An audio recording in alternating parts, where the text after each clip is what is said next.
shorter because I need to eat lunch. What time do I need to get you out by? We could do I feel like we could get this within 25, maybe or less minutes.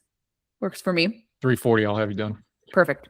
I want to keep it short and simple to keep people's imaginations interested on this and whatever. So it should be good. You always keep our imaginations. Hi, we've had technical difficulties because we're talking about data centers. So big data is censoring us. That's what happened. No, I'm kidding. We had a little problem with the Substack Live.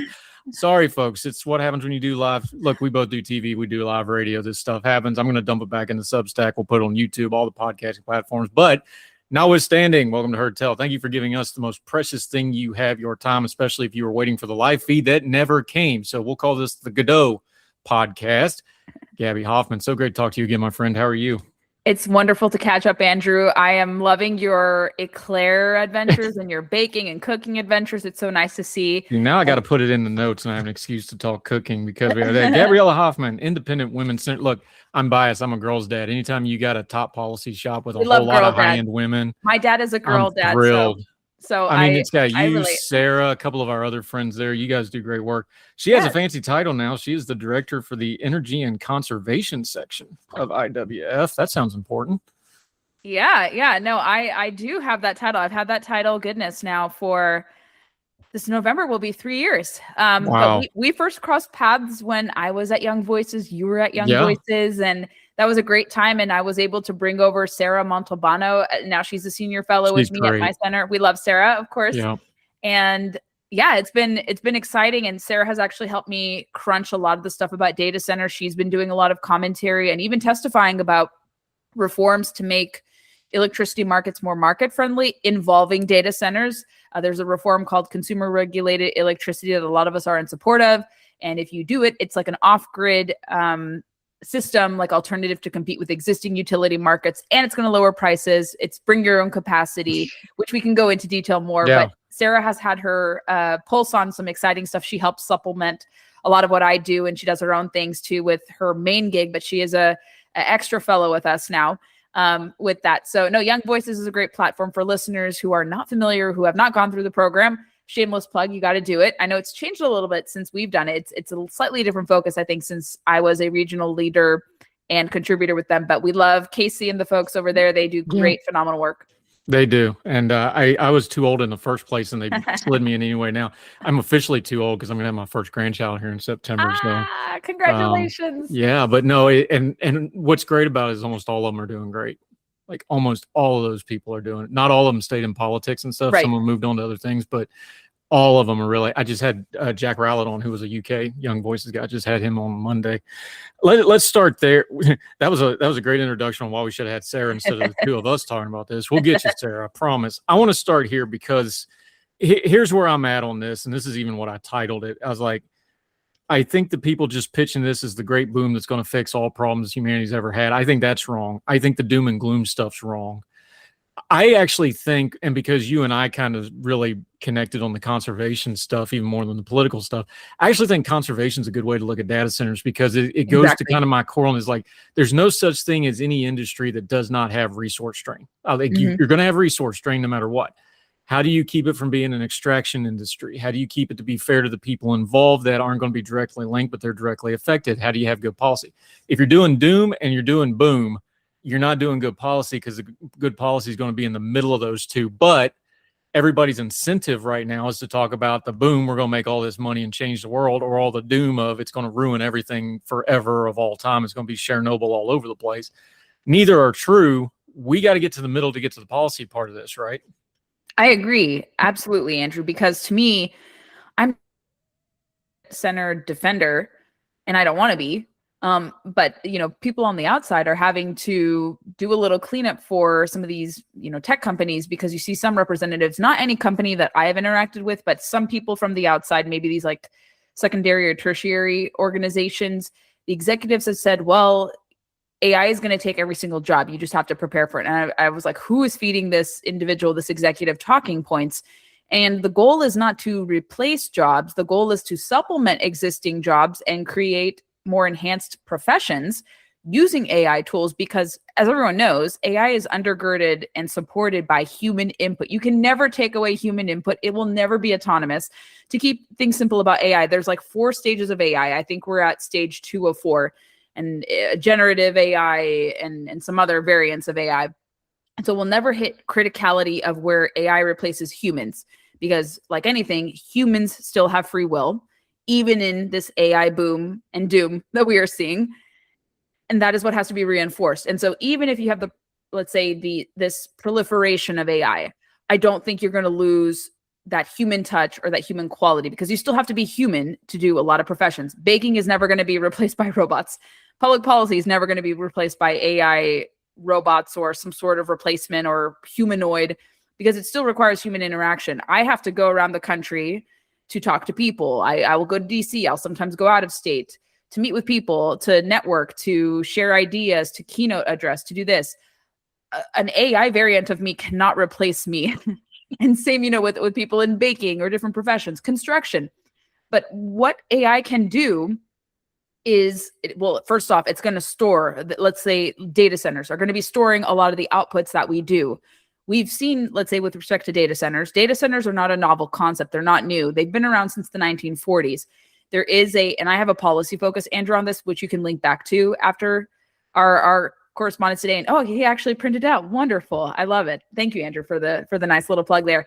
But online, it's readily available. So I'll explain kind of top of mind or kind of Cliff Notes version, top line items of what you can take away from that, and also just take away from AI in general.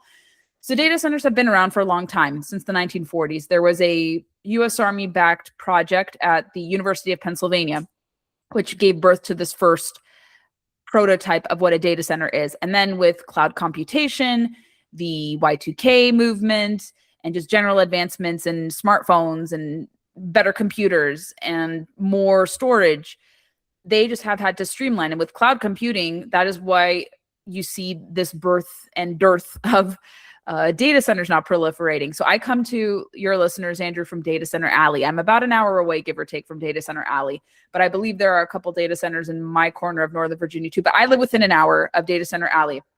And for me, it's not really been a negative thing. Like, granted, maybe some people closer to Data Center Alley have felt some of the environmental impacts of data centers, but they've been sited close to the freeway.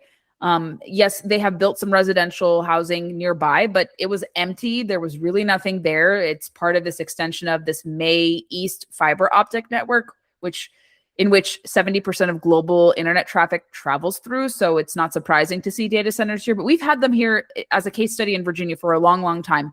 And not until recently did you start to see maybe some slight uptick in prices and perhaps some concern. But there was no problem with buildup before. But because it's become a lightning rod issue, I would say with some climate activists, the people pushing the moratorium are the people who are very upset about losing renewable energy subsidies for their projects.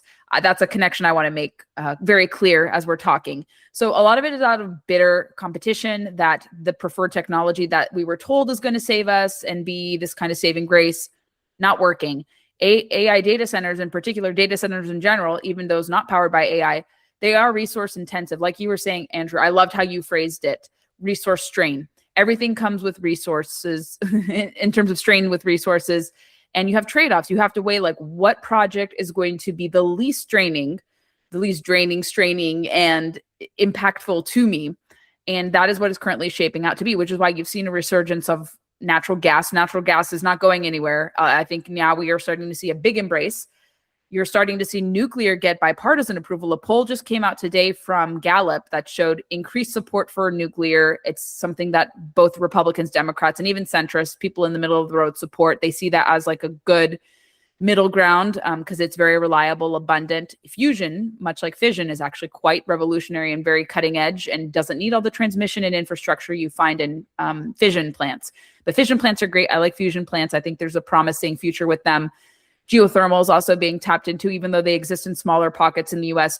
So AI boom has coincided with rising electricity demand. I want to get to this because this is where the crux of all of this with my policy work comes in.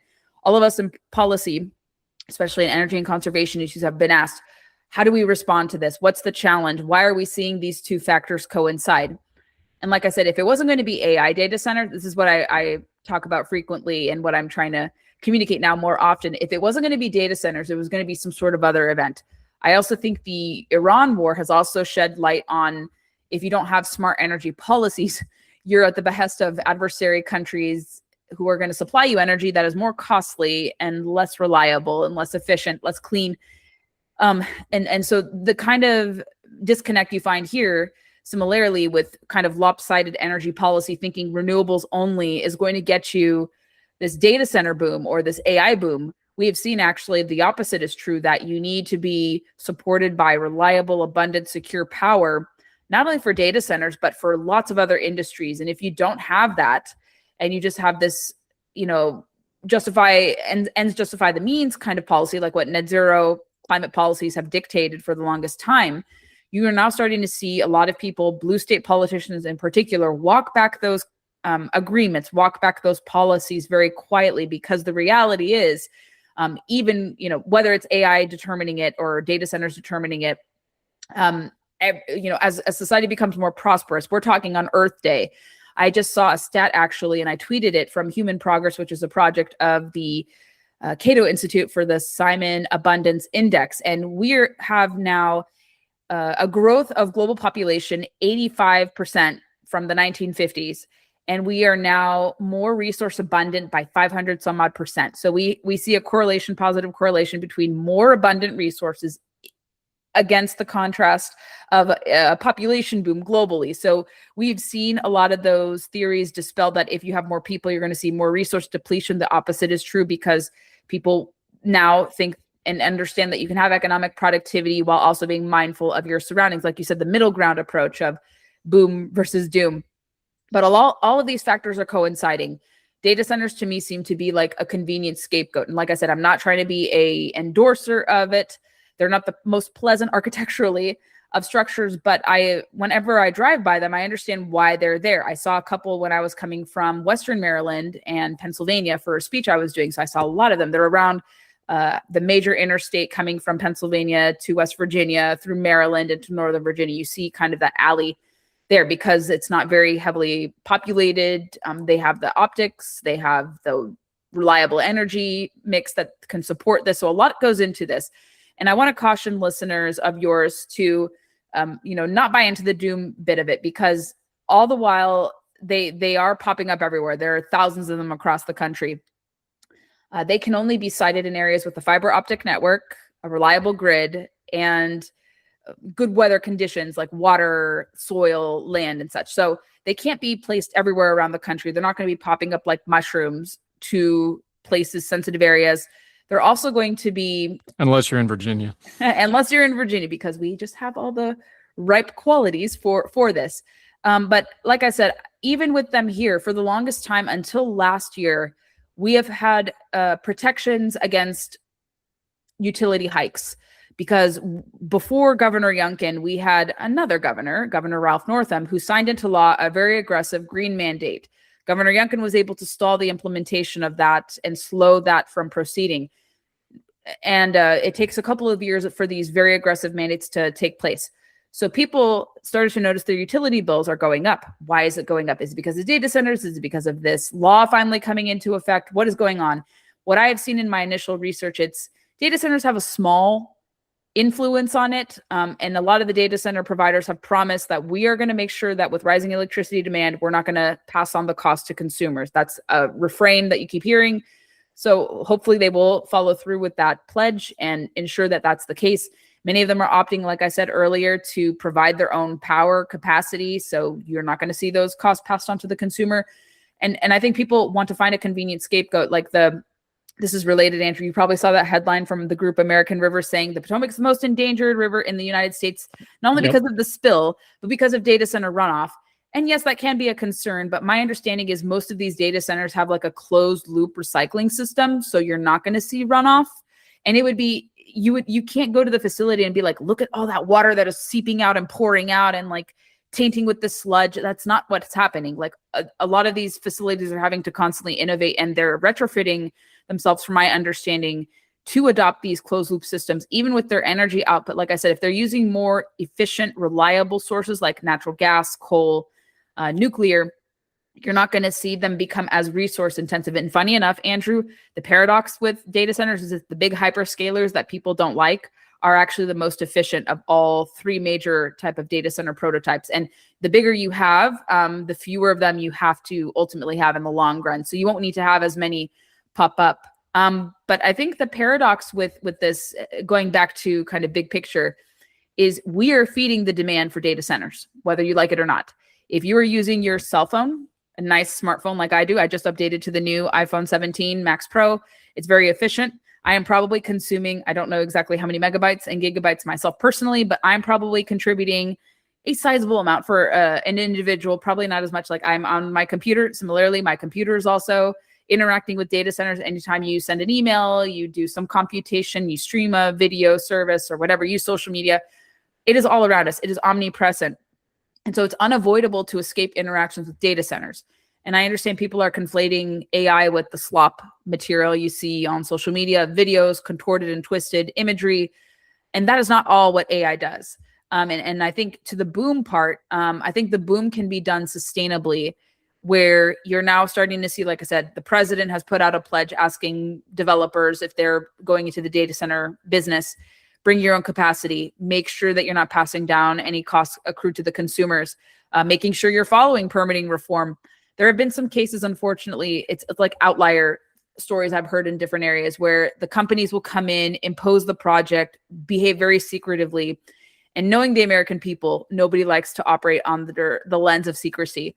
So if you're going into a community and you're operating very kind of deceptively, of course, you're going to lose buy-in from the community. But I think a lot of these businesses are going in with good faith. You would hope that they would go in with good faith, promising jobs, promising, long-term jobs, short-term jobs, things of that sort.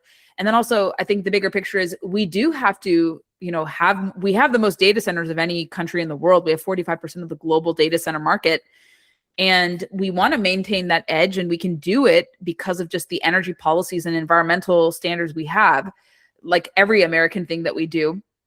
And I think we want to be optimistic, and I can field it back to you, Andrew, because I'm like riffing on about this, and I want you to ask me more questions about this. But I think kind of wrapping in and encompassing all of this is it is interesting. It's a challenge. I think the middle road approach is great. A full out moratorium position, I think, is foolhardy because, blocking progress, like that's not the American way. No. And being too protectionist never helps us in the long run. You can't isolate yourself from technology unless you're willing to become a Luddite living in Appalachia or somewhere in the Rocky Mountains. Most of these people cannot do that, Andrew. I'm not suggesting they come there. They don't have the endurance to survive an Apple. This podcast is sponsored by Talkspace. Last year, I went through many different life changes. I needed to take a pause and examine how I was feeling in the inside to better show up for the ones who need me to be my best version of myself. When you're navigating life's changes, Talkspace can help. Talkspace is the #1 rated online therapy, bringing you professional support from licensed therapists and psychiatry providers that you can access anytime, anywhere. Living a busy life, navigating a long-distance relationship, becoming a first-step father, Talkspace made all of those journeys possible. I could speak with my therapist in the office. I could speak with my therapist in the comfort of my home. I was never alone. Talkspace works with most major insurers, and most insured members have a $0 copay. No insurance, no problem. Now get $80 off your first month with promo code SPACE80 when you go to Talkspace.com. Match with a licensed therapist today at Talkspace.com. Save $80 with code SPACE80 at Talkspace.com. Hey, a lot of these people. Putnam County, West Virginia is getting a hyperscale Google Center. But this is an infrastructure thing. Why is it getting that? Well, because there's a 756 kilowatt power line right there because there's a Toyota plant up the road. So it's like the fiber optic lines you're talking about. They looked at that power line and goes, okay, this is 90% of our infrastructure problem right here. Done. We can build it. We can fix everything else. Then you get into the, water consolidation, all that. I want to talk about it as an infrastructure thing because I think we get in the bubble and we forget how we get here. If we had ignored the hippies and had nuclear in the 70s and 80s, you would have had more headroom in the power grid to have all this renewable stuff, and we'd be 20 years ahead of renewables right now because the grid, you would have had enough headroom to do the innovation that it's needed. Part of the problem with renewables, I'm not against them, they can't innovate fast enough to get the No. demand that we need, and they can't keep up with them. If you would have done nuclear and more natural gas and all that and got off coal sooner, you would have had the headroom, and then you could have done it. That's neither here nor there. The problem is, if you don't properly regulate and policy the data centers, but everybody still wants their free Gmail, and everybody still wants their free Facebook, and they want their free Instagram, and they want their free Google Drive, and they want to put, I've got 8,000 some pictures on my phone right now. It's ridiculous, right? That's a lot of data. That is. And there's millions of us. That free data has to have data centers. So we're going to end up with the same problem where the next technology is going to get studded in its growth if you don't properly regulate this one, which has already been studded in its growth because our power grid is not adequate for the data future that we need. And I wish I had a good soundbite for that, but we never learned the lesson of like, no, we already doomed ourselves for the next 40 years because of how we handled the last 40 years. We need the entire picture of that. And data centers is just a great place to get into. It's like, oh my God, we need massively more electrical grids. And I'm like, we could have had them, but we didn't because reasons. And maybe we'll learn the lesson. I think we are slowly, but now everything's a trade-off. Now you're back into the nuclear argument because the downside of nuclear is the front end cost is excessive, crippling for a lot of people, fairly so. And they're like, well, it's too hard. Yeah, that's why you have to do it ahead of time. So now you would have been on the back end of it. But also, the problem also was with banking institutions. For the longest time, they said to invest in nuclear would be disastrous. Yeah. Now you start fear-mongering. Fear-mongering. So they bought into a lot of that scaremongering, fear-mongering too. So they were not helpful on the private side of things. Yeah. And take nuclear out and put in data center, it's the exact same argument. Yep. I'm here, and I'm old enough now where I've actually heard some of this. It's the same thing with the computers. It's the same, like it's computers in schools. Like I remember when they put computers in schools. I remember putting the little disk drive in and playing Oregon Trail. Like it's the same arguments. We just changed the technology out, and then we have the same argument again. If you take nuclear out of all those arguments and put in data center, all the same arguments work, other than we're going to blow the world up. It does. And I think this is just like a symptom of, I would say, people being afraid of technology or improvements. And I'm old enough too. I'm a little younger than you, but I'm not much younger than you. I'm now in my mid 30s, where I remember the Y2K scare. I was 10 years old at the time. Yep. And they said the future is going to be ominous, with the internet boom, and it's going to be terrible. And look how much positive actually came out of that. There was no Y2K scare, so to speak. I mean, we had, unfortunately, 9/11, but that had nothing to do with, that was a terrorist attack. That had nothing to do with Y2K. But everyone's like, well, all these unforeseen 6 years later, you have the iPhone and everything changed. Yes. So, Y2K, technological advancements. Then you had the smartphone, you had the iPad, you had so many technological advancements that came out of that. And that's where the cloud computation and the data center evolving came out of. And I think as people learn more and things become more demystified, and I was actually talking about this week at a speech in DC, offline conversations after I spoke, and I was talking to some stakeholders. I said, the data center companies do need better PR for sure. And then they also need to open their doors, however comfortable, if it's not top secret sensitive data that people would be exposing themselves to. The data centers have to open it up to, stakeholders like me, media members who are fair and objective. And we could see for ourselves, like, what goes into it. Like, is it this like Wizard of Oz, Emerald City behind the curtain type of thing? Or is it just like a big storage unit and you have people working there and it's like a lot of technical offices with lots of computers, lots of wires, lots of this, that, like, what is it? So I think they need to kind of open the curtain a bit more, and maybe they will. No, very fair. They have to do that and keep the CEOs off social media. Yeah. Only those who are properly coached and trained can do that. But like I said, every interaction we have digitally is supported by a data center. And this goes also back to, Andrew, that's why I see a lot of parallels with opposition to data centers, to natural gas opposition, nuclear opposition. There was a great op-ed in the Wall Street Journal by someone from the Huntsman family, the famous luminaries of Utah politics and philanthropy.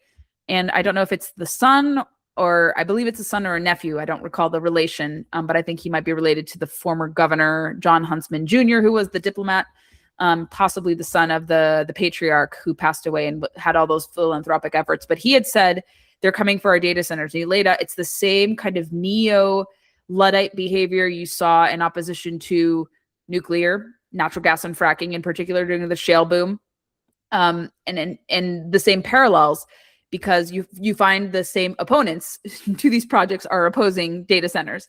I've seen so many parallels, and I like to operate in trends and in observations and be like, okay, who's behind this? Like, is there some nefarious group behind this, a cause? Who is this? Or, you know, are these the same kind of bad faith actors who have scared people to not develop nuclear, to only go renewables? And for me, I'm more of a renewable skeptic than you, Andrew, because I want things to work efficiently. And I like nuclear, and nuclear is great because it's actually clean and it's renewable. Geothermal to me is like the best renewable resource. Iceland has a great handle on that. I wish we had more deposits here. We could hopefully become like have it. But like, you don't want the weather patterns. No, for sure not. For sure not. But I saw what it did like with water too. Like they heat their water with geothermal power too. So it's amazing what they do with multiple purposes. But it comes down to this like energy question of, you know, energy. You know, we create this and feed this dependency, but also people kind of forget that the electricity that we enjoy, this is where I was going with this. I lost my train of thought for a second, so I apologize. So people think certain items, services, and products that we enjoy very handsomely in the United States come out of thin air, like the wave of a magic wand, and you automatically have electricity. You automatically have your data. You automatically have your food. People don't know where their food comes from. They think the grocery store is the end stop for it, and they don't know that a lot of processing, rearing of cattle, rearing of chickens, vegetables, and like goes into this. So people think magically food just appears at the grocery store. There's nothing that goes beyond it. People think electricity, a fairy godmother waves her wand, and you just all of a sudden turn on your outlets, and boom, there's electricity. They don't know what goes into it. That raw energy is converted into electricity, largely natural gas, nuclear, coal, and the like. Some sources that are often vilified for being dirty or questionable or dangerous, which are actually giving us life. And then they also have a lot of those byproducts too. Coal and petroleum have lots of byproducts that people take for granted. Same with the data center stuff, electricity. So we have talked about this. People have to think kind of in that same lens about your food just doesn't come out of anywhere. Your electricity does not magically come out of anywhere. There's a process. Same with the data center. So I think because there's a knowledge gap as to how these sources originate or why these things are.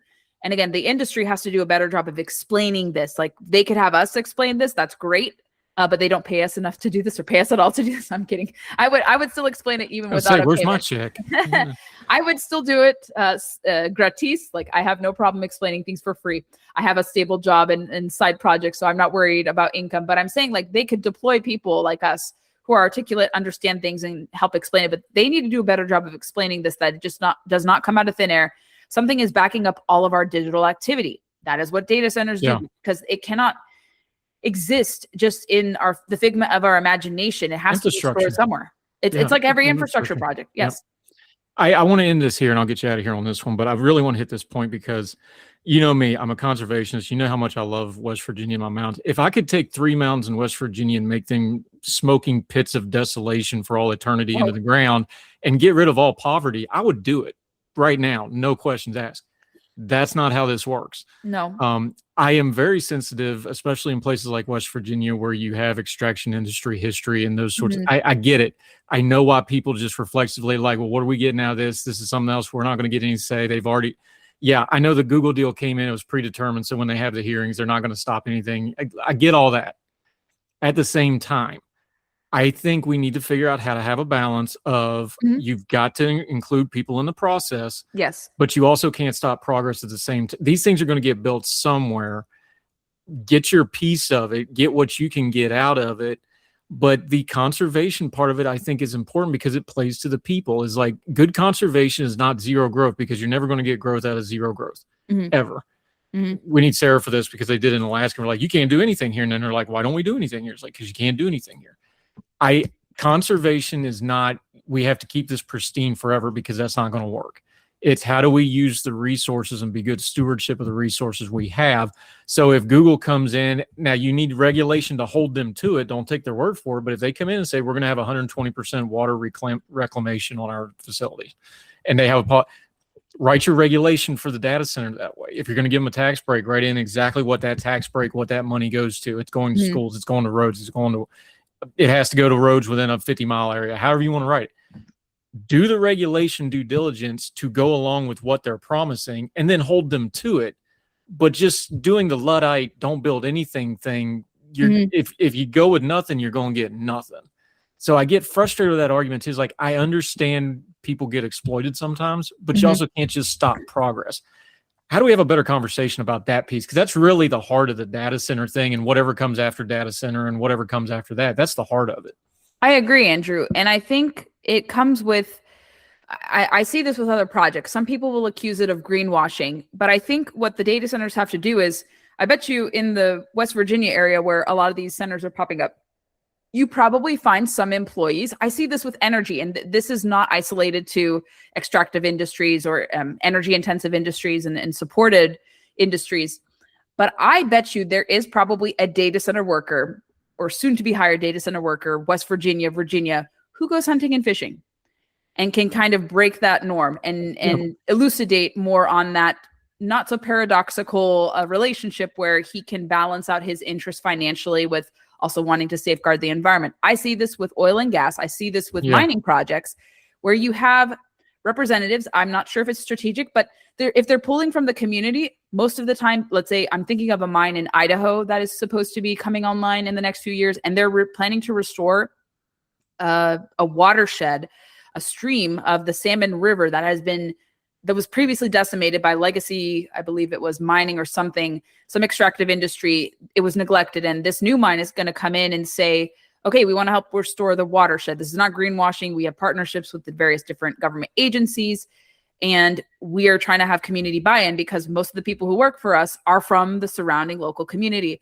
So with data centers, I feel like they can borrow the same tactic, or they probably organically have someone who is very outdoorsy, a conservationist, a birder, a hiker.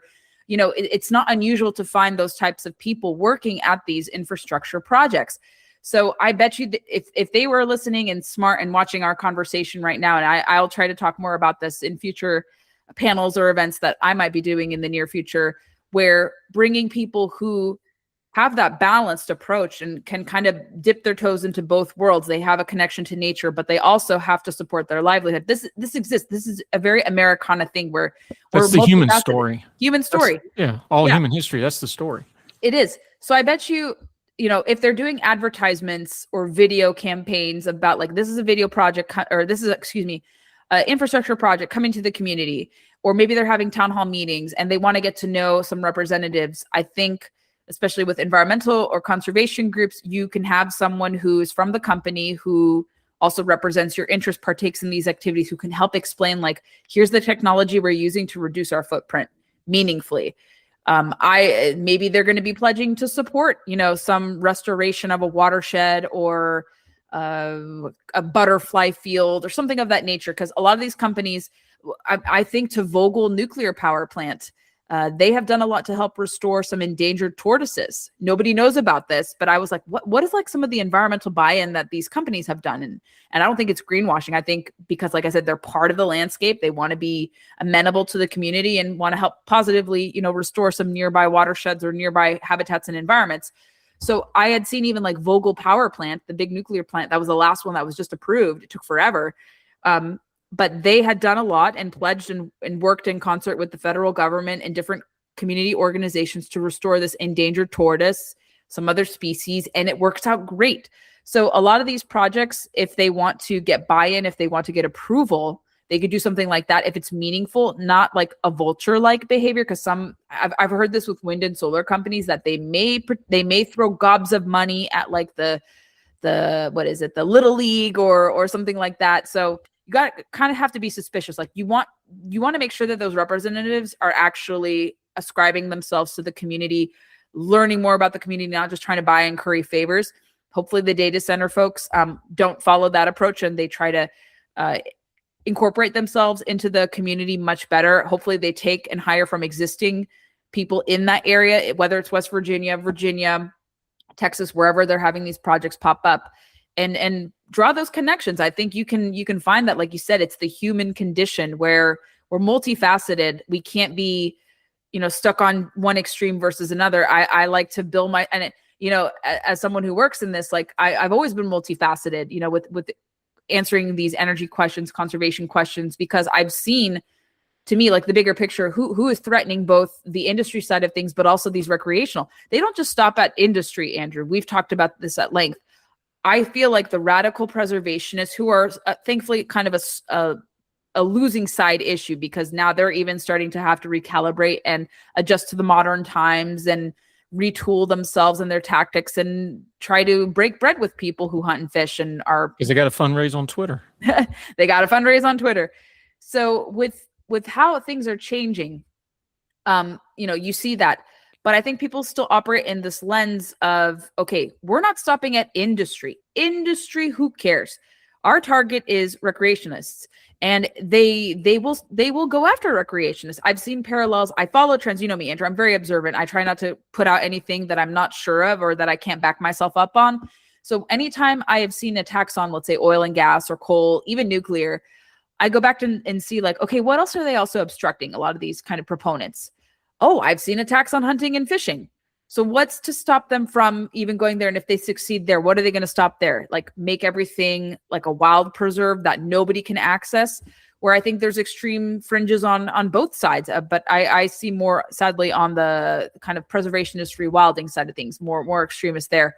So to me, I've tried to bridge the gap between industry and recreation folks, and I have found a lot of common interests between both sides. And like I said, there's that overlap between people who work in different industries, extractive industries or not, who like to go hunting and fishing. In one of my recent talks in Pennsylvania, I met a lot of people who hunt and fish who say, like, I don't want to ruin the environment. I care much about it, and I want to help my industry work more in sync with true conservation efforts, be a good partner, making sure our activities are not going to ruin the surroundings, and making sure that we have good buy-in with the community. So it's not an either or.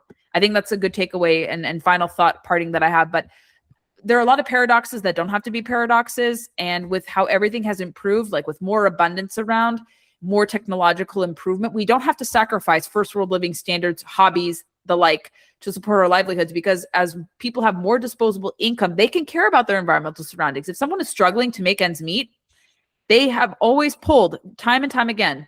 Nobody's going to want to pay more a month, $1 a month, even. Very, very little segment of the population is willing to pay $1 more a month to fight climate change. You find this recorded wherever you talk to, for instance. So when people have income and they're happy and they're set in their ways, they will have more time to pay attention to their natural surroundings, get more involved.